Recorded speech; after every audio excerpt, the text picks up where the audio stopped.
আসসালামু আলাইকুম। Gen cooking and ব্লগের আজকের পর্বটি দেখার জন্য আমন্ত্রণ রইল। আশা করছি কাছে দূরে সবাই অনেক বেশি ভালো আছেন। তালের পায়েস রান্না করব। তো এই পায়েসটা এত সুস্বাদু এবং খুব কম সময়ে রান্না করে নেওয়া যায়। তো আমার রেসিপিগুলি ভালো লাগলে চ্যানেলটাকে সাবস্ক্রাইব করে সাথে থাকতে পারেন। তো পায়েসটা রান্না করার জন্য আমি সাবুদানা নিয়ে নিচ্ছি। প্রথমে আধা কাপ পরিমাণ সাবুদানা নিব। এই সাবুদানাটা একটু বেশি পরিমাণ পানি দিয়ে প্রথমে আমরা বয়েল করে নেব। 7 থেকে 8 মিনিট সময় নিয়ে বয়েল করে নেব। সম্পূর্ণ বয়েল করতে হবে না। মাঝখানে যখন একটা সাদা অংশ থাকবে এবং চারদিকটা একটু ক্লিয়ার হয়ে আসবে তখনই কিন্তু আমরা নামিয়ে স্ট্রেন করে নেব। সাবুদানাটা স্ট্রেন করে রেখে দিয়েছি আমরা। 1 কাপ পরিমাণ তালের পিউরি নিয়ে নিলাম।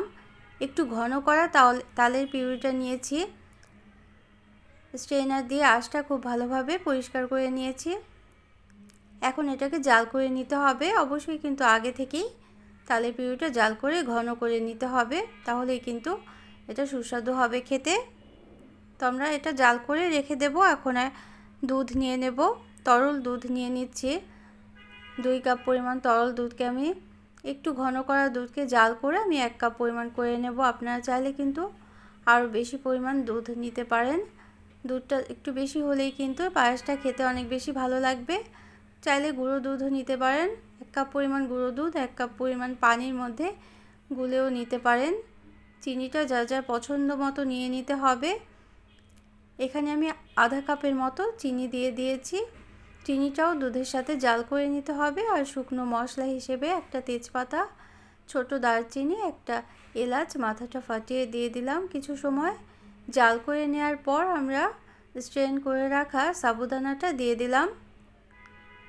সাবুদানাটা দুধের সাথে খুব ভালোভাবে মিশিয়ে নিতে হবে, কারণ এটা কিন্তু জমাট বেঁধে যায়। সাথে সাথেই নেড়ে নিতে হবে। তারপর তালের পিউরিটাও দিয়ে দিলাম। জাল করা তালের পিউরি। খুব অল্প সময়ের মধ্যেই কিন্তু এই পায়েসটা রান্না করে নেওয়া যায় আর খেতেও হয় দুর্দান্ত।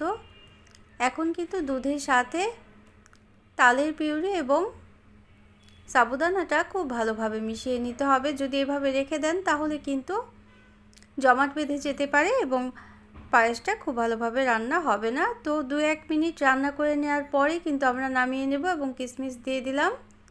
তো নামিয়ে পরিবেশন করে নেব। অনেক সহজেই কিন্তু রান্নাটা করে নেওয়া যায়। তো আমার রেসিপিগুলি কেমন লাগলো অবশ্যই কমেন্ট করে জানাবেন।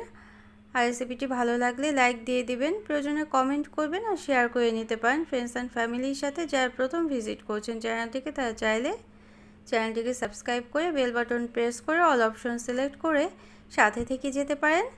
তো এই তালের পায়েসের সাথে নারকেল হবে, এটা দিলে কিন্তু উপরে ছড়িয়ে দিলাম নারকেল কোড়ানো, ফ্রেশ নারকেল কোড়ানো এবং কাঠবাদাম কুচি নিয়ে নিয়েছি। কাঠবাদামটা কিছু সময় পানিতে ভিজিয়ে রেখে এটা চিকন স্লাইস করে কুচি করে নিয়েছি, সেটাও আমরা দিয়ে পরিবেশন করব।